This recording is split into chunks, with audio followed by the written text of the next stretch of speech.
This is part 3 of 3 of a video series, the final part, as I recap and break down all 18 weight classes that were contested at the Paris 2024 Olympics for wrestling, a month after it wrapped up, so nobody really cares. If you are watching this and haven't seen parts 1 or 2 yet, where I talk about the 6 men's Greco-Roman weight classes and the 6 women's freestyle weight classes, I suggest you do so, as I put a good deal of time and effort into those videos. But of course, watching those videos aren't really mandatory in order to understand this one. Whatever you do, this video is about the 6 men's freestyle weight classes contested at the Paris 2024 Olympics. I'm covering the winners of each weight class, what I thought about their performance, and something else that was going on in the weight class, and also some tactical breakdowns. Onto the wrestling. Rei Higuchi really impressed me. Higuchi did an amazing job all tournament with his takedown defense. After 2023 Worlds, where Higuchi couldn't defend very well against Micic, and against the previous opponent Hartunyanyan, definitely butchering that, where he gave up 14 points. This time though, his defense was so much better. All of his opponents that he was wrestling have really good takedowns, and his opponent in the final, Spencer Lee, has really good takedowns. And so to prevent Lee from getting even a single takedown is impressive. In that match though, Lee was doing a really good job defending Higuchi's single leg. Higuchi just adapted and hit a fairly clean double leg and ended up winning the match in Olympic gold. Also, I just want to say I feel really bad for Stefan Micic. Defending world champion at 57 kilos, but sustained a horrible knee injury mere days before the Olympics, and was forced to withdraw from the tournament, where he was probably the favorite to win it all. With the Olympics once every 4 years, it will be a long time before he even gets the chance to wrestle for Olympic gold. That's even if Micic recovers from his knee surgery being just as good as he was before. And judging by what I've seen on his YouTube channel, even his ability to wrestle in the future is in doubt. Hopefully he can get his knee fixed up and still wrestle like he used to. I don't like seeing anyone potentially lose their career due to injury. Out of all the weight classes contested at these Olympics in wrestling, in men's freestyle, men's Greco-Roman, or women's freestyle, 65 kilos men's freestyle is the most stacked and the most competitive in the deepest weight class in the entire Olympics. 2023 World Champion Ismail Musakayev, 2022 World Champion Ramzan Alazad, 2023 World Bronze Tevanyan, 3-time 61 kilo World Champ Aliyev, 2023 Silver Medalist Sebastian Rivera, 70 kilo 2023 World Champion Zane Rutherford, down at 65 kilos. I mean, there's a reason that nobody has won this weight class twice consecutively in 15 years. That's because of how stacked this weight class always is. I don't know why it's always this stacked, but it is always ultra stacked and incredibly competitive. In a video about this weight class, UWW said that this weight class eats itself alive, and I can't help but agree.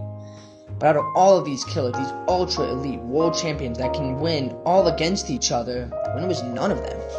The winner was Kotaro Kiyoka of Japan in his world and Olympic debut. He shock upset defending Olympic champion Takataro Otoguro to qualify for the Asian Olympic Games qualifier, which he then won to lock in his place at the Olympics.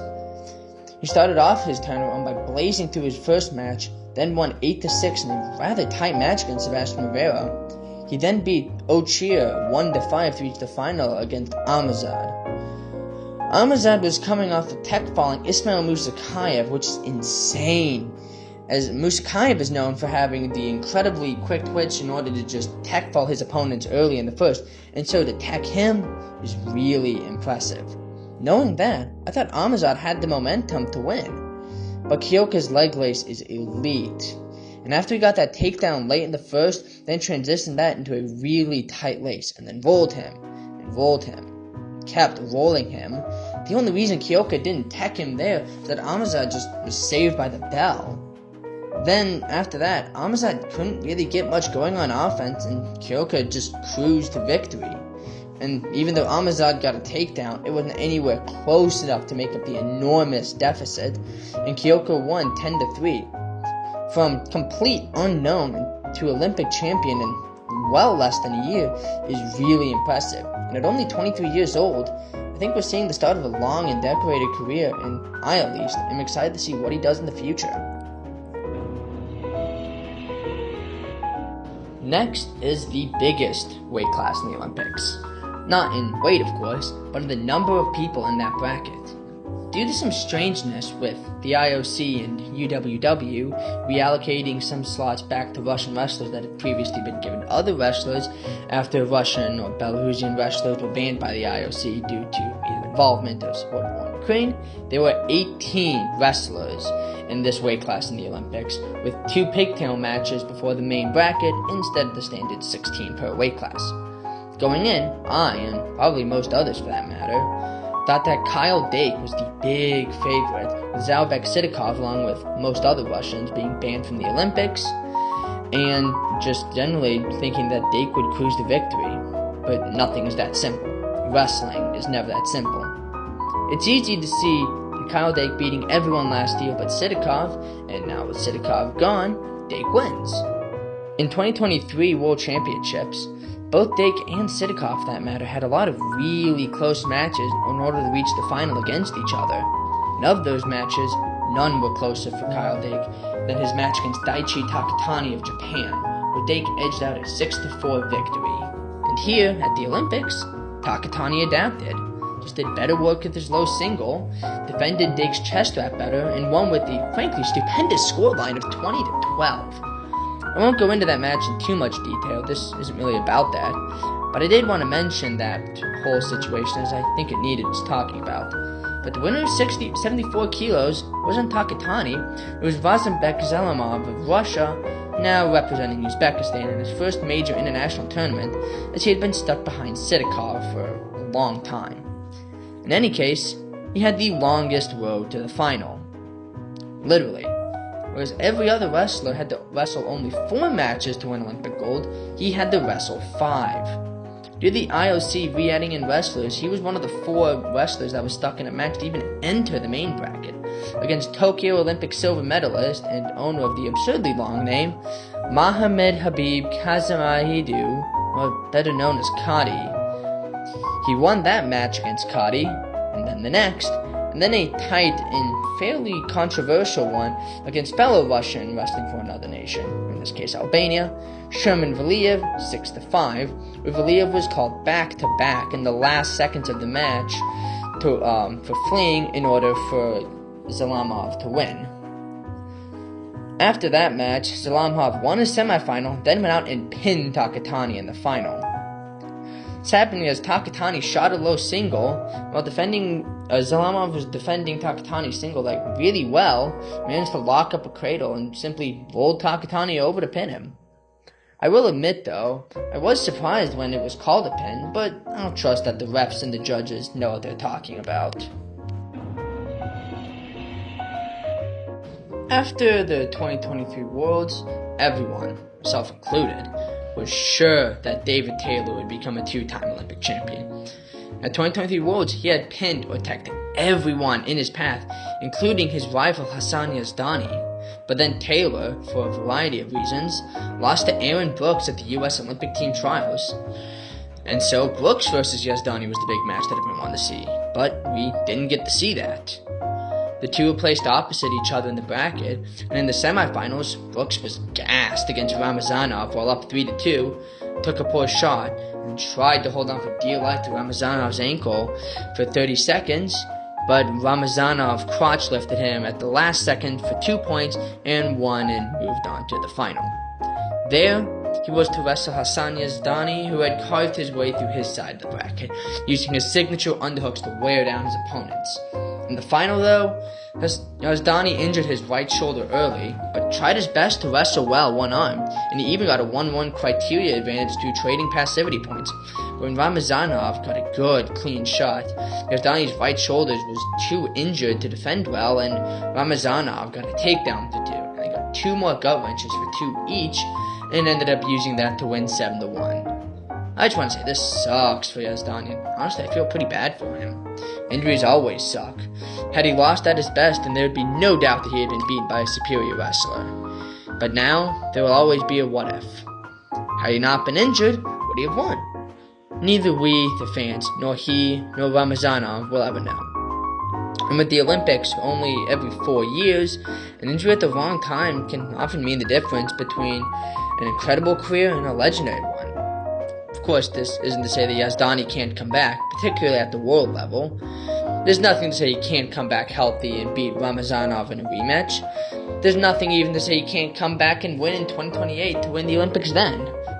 He is, after all, only 29, but have the second straight Olympic final slip right through your fingers, this time due to your body, not your wrestling, failing you, has to be a horrible feeling.